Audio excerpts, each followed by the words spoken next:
Hello everyone, my name is Anurag Singh. Welcome to Powerjaal academy. और इस video में हम लोग देखेंगे section 20 of the code of civil procedure. Right, so section 20 of the code of civil procedure, इसको समझने से पहले हम लोग को दो चीजें समझनी पड़ेंगी। First is the plaintiff is the dominus लिटिस।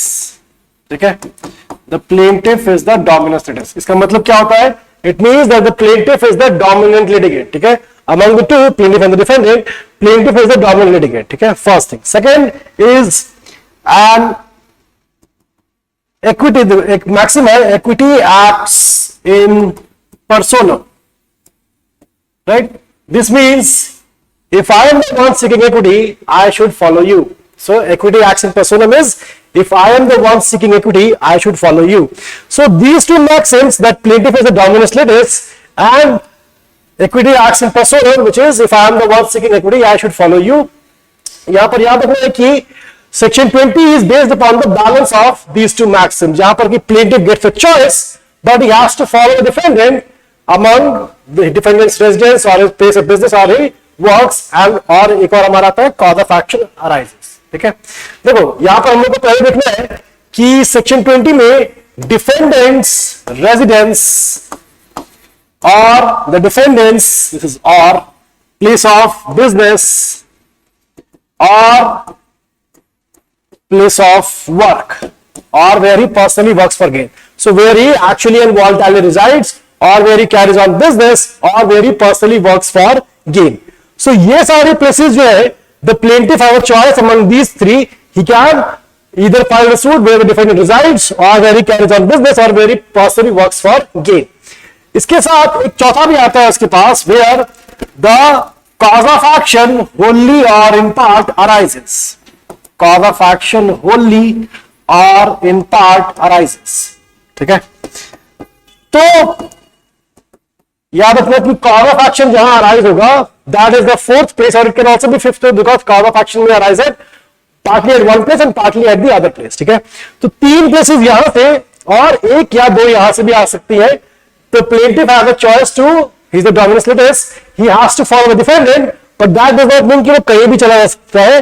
वो इन चारों में से या पांचों में से किसी एक जगह को चूज करेगा. He gets the choice of filing the suit wherever he thinks he has a jurisdictional advantage. ठीक है, अब यहां पर हम लोग को याद रखना है कि 20 का जस्ट ये तो ओवरव्यू था.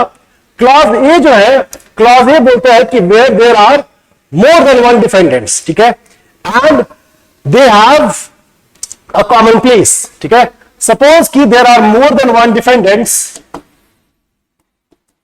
ठीक है, and there is one common place between them.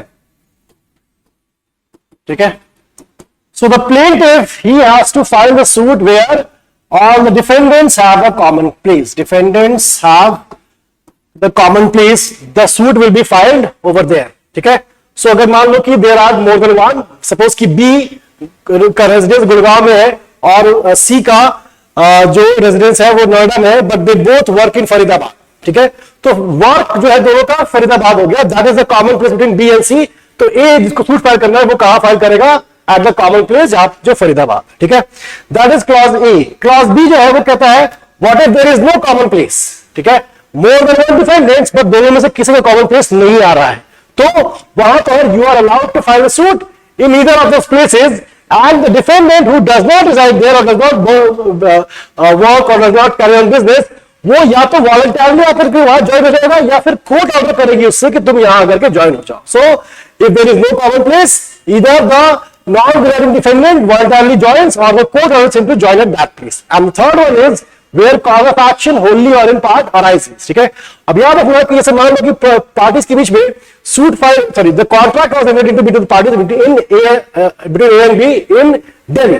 अब पार्टली जो कॉन्ट्रैक्ट है वो तो कॉज ऑफ एक्शन जो है वो दिल्ली में आएगा because the right has arisen in Delhi. Right came into existence at Delhi, but the right was violated in let's say Bhopal, Bangalore and Chennai. Violate होगा वहां पर. So violation cause of action partly कहां राइज हो रहा है? भोपाल, बैंगलोर और चेन्नई में. So he can file a suit in all these places. Cause of action wholly or in part arises. ठीक है, so that is about section 20 of the Code of Civil Procedure. Thank you everyone.